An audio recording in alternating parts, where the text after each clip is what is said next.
When it comes to cars, what we like and don't like is a completely emotional experience, mostly based on the subjective idea of the perfect car. From the design, whether it's futuristic, on-trend, classy, aggressive, or timeless, it's all about the presence. Then obviously performance can also be a huge factor as well. How much power does it have? Does it handle well?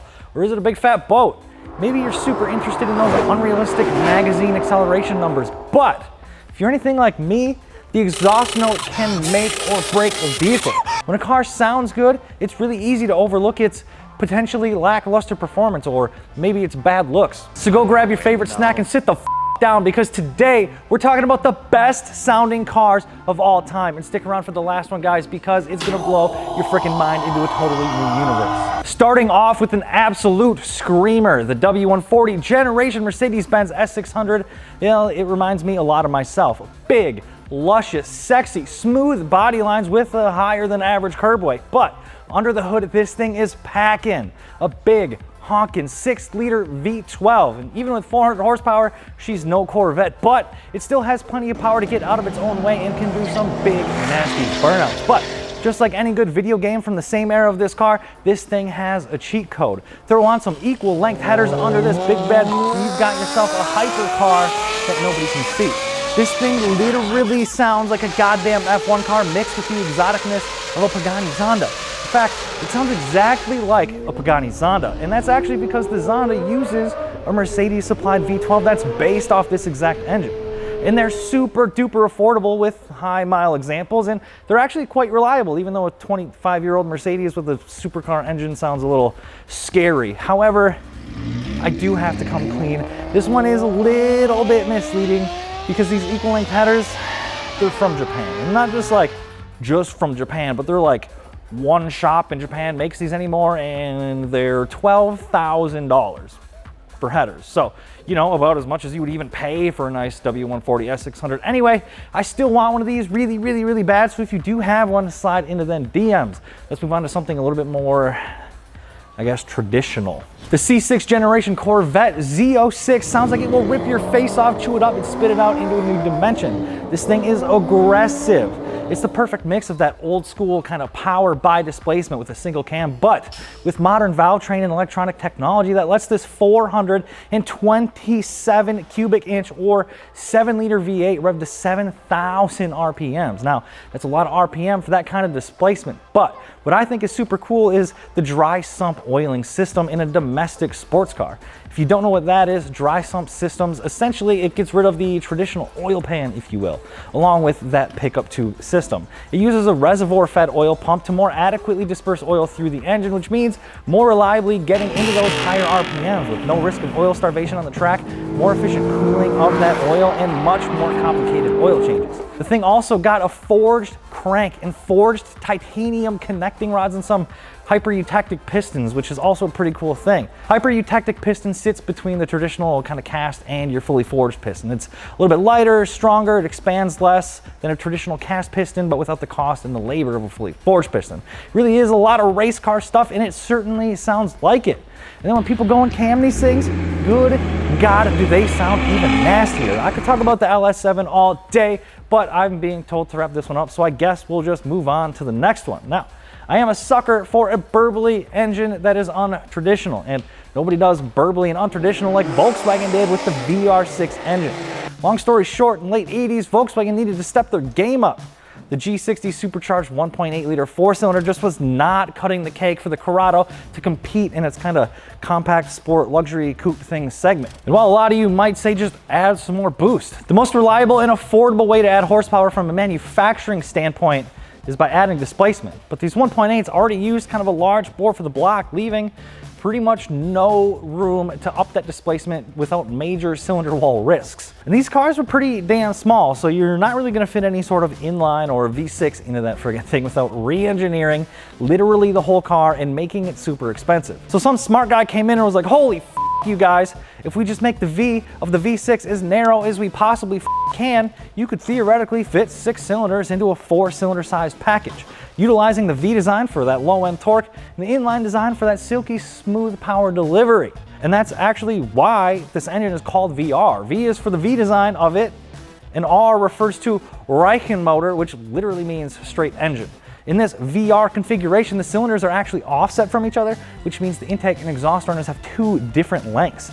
And that's where this classic burbly sound comes from. And it has to be one of my favorite sounding engines of all time, especially when you start getting into boosted applications. Holy turbo VR6s sound the absolute business, and they drive so well. And I actually used to have a Mark III VR6 turbo in a 1998 Jetta with like 70,000 miles. I miss that thing so much, I wish I would have sold it. But there's no way to get through a best sounding cars list without mentioning anything with a 1JZ engine. Stock turbos, big single, it doesn't really matter. This 2.5 liter six cylinder makes the most magnificent noises from idle all the way to the 7,200 RPM rev limiter on the JDM model with the Mark III Super Turbo. Now, I know what you're probably thinking, bruh, why the hell are you talking about some dumb old 1JZ GTE that we didn't even get stateside instead of the 2JZ? Well, simply put, it sounds better. It's so raw and racy and aggressive, and it revs quicker than the 2JZ and just sounds deeper and meaner, especially when these things start making big power with lots of lag.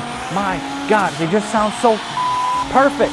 You got some of that burble that I love and the perfect tone and all the revs. I don't even know how to describe it, but it almost literally sounds like a GT race car mixed with all the turbo noises you could ever want. This next one might be a 5.7 liter, but it sure as hell ain't no Corvette. In the late 90s into the early 2000s, Porsche was developing a prototype Le Mans car internally named 9R3. The 9R3 had a 550 horsepower, super high revving, 5.5 liter V10, a 6-speed manual gearbox, and state-of-the-art engineering built to take on Ferrari at Le Mans. But when Porsche caught wind that Ferrari was building a Le Mans car that was actually super exclusive and super exotic for the street, plans changed. Porsche took all of their development for this Le Mans car and crafted it into something to be street legal in order to take their fight with Ferrari to the friggin' streets, with what would later become the Porsche Carrera GT. This thing makes 605 horsepower at 8,000 RPMs, guys. It doesn't make peak power until 8,000 RPMs. And that's only 400 RPM away from its red line at 8,400 RPM. And since the rotating assembly is so dang light, this thing free revs with such crazy response and speed. And the sound this thing makes while doing so is absolutely exquisite. I could listen to this thing literally forever. No. Keep playing the B-roll. I'm not done listening to this thing yet, all right?